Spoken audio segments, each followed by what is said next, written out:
Demi Allah Bapak Ibu sekalian, di atas meja ini saya bersumpah di rumah Allah ini, kalau kami waktu belajar di Madinah, belajarnya fikih semua 4 madhab. Wallahi teman-teman sekalian, kita selalu belajar hukum ini. Misalnya Imam Syafi'i berpendapat begini, dalilnya ini. Imam Ahmad berpendapat begini, dalilnya ini. Imam Malik berkata gini, dalilnya ini. Imam Abu Hanifah berkata ini, dalilnya. Semua fikih kita belajar.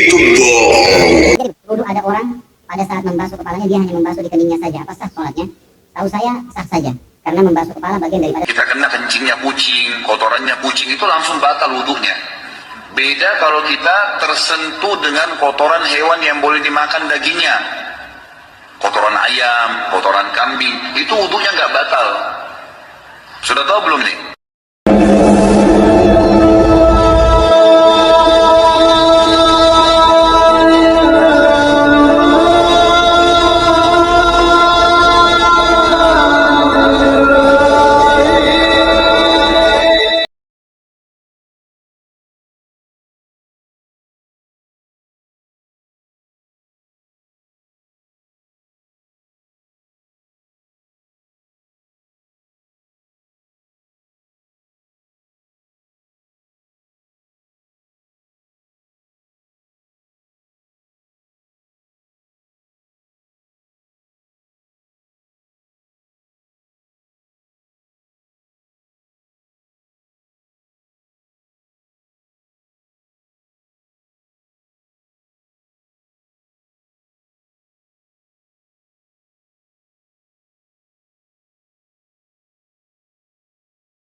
Assalamualaikum warahmatullahi wabarakatuh. Bismillahirrahmanirrahim. Alhamdulillahirrabbilalamin. Wa bihi nasta'inu ala umuri dunya waddin. Assalatu wassalamu ala asyrafil anbiya wal mursalin sayyidina Muhammadin wa ala alihi wa sahbihi ajma'in. Amma ba'du.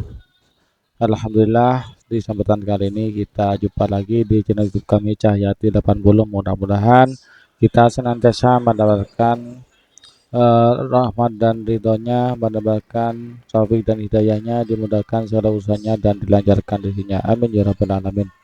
Sahabat Cahyati yang dirahmati oleh Allah, seperti yang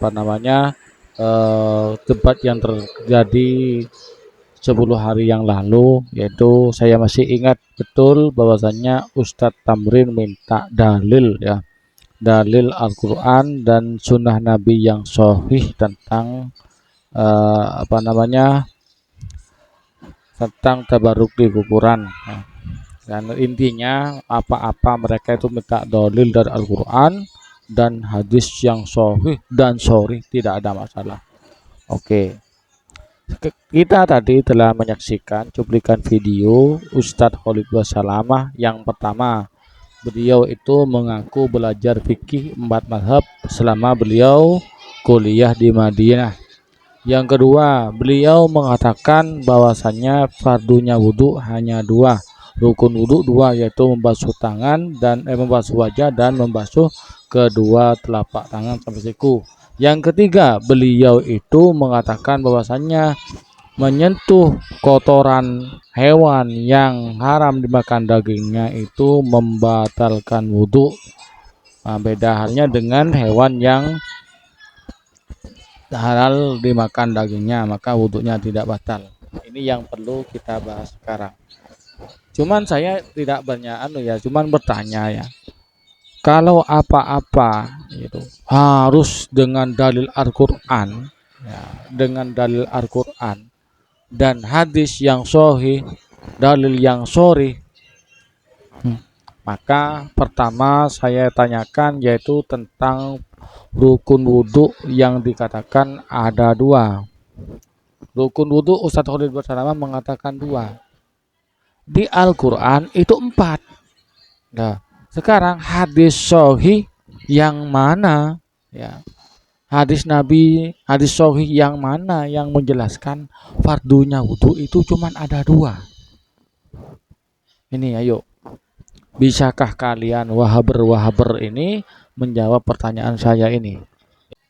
Ini sekaligus tantangan kepada para ustadz salafi kelas dunia pun silahkan jawab ya, apalagi cuman Harry Pret ya.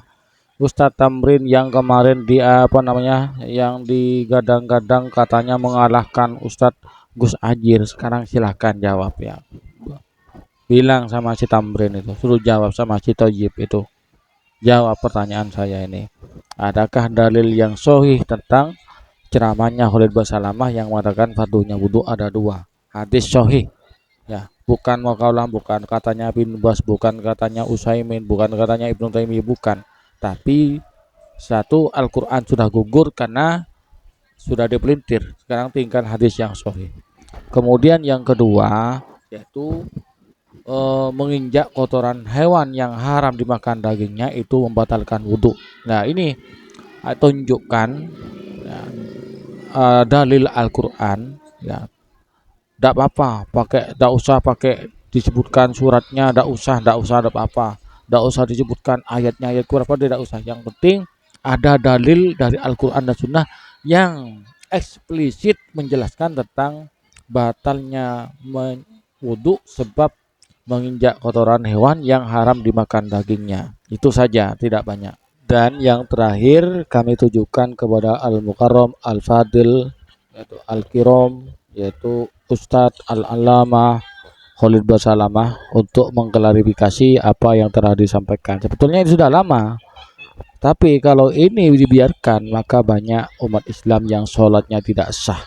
Banyak umat Islam yang sholatnya itu tidak diterima oleh Allah gara-gara dengan hukum yang disampaikan oleh Ustadz Khalid Basalamah ini.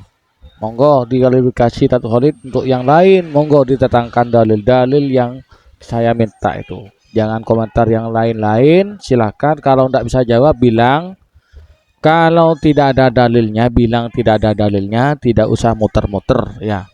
Katanya ini itu udah usah muter-muter, bilang secara gentle, secara jantan bahwasanya tidak ada dalilnya. Kalau ada dalilnya langsung sebutkan. Boleh dijawab di kolom komentar, boleh dijawab lewat VT, boleh dijawab melalui YouTube, dan silahkan tag saya. Mungkin hanya ini tantangan dari kami, kurang lebihnya maaf. Wassalamualaikum warahmatullahi wabarakatuh.